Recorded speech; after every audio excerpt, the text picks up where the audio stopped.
Bilang bahagi pa rin po sa Cancer Consciousness Week, ang Philippine Society of Medical Oncology magkakaroon ng talk na pinamagatang Fighting Cancer Education Prevention Treatment. Gaganapin yan ngayong tanghali 11:30 a.m. hanggang 2 p.m. sa Ballroom 2 ng Hyatt Hotel sa Malate, Manila. Para sa iba pang detalye, maaaring tumawag sa mga numerong nasa inyong TV screens.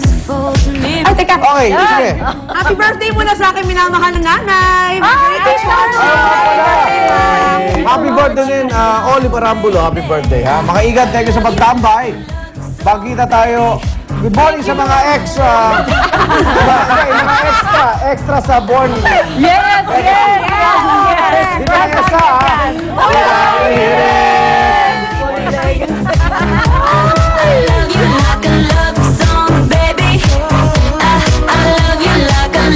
Ang programang ito ay inihatid sa inyo ng Mercury Drug, gising 24 oras sa mga piling lugar.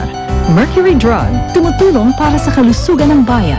Sa Mercury Drug, nakasisiguro gamot ay laging bago. Ang susunod na programa ay rated PG.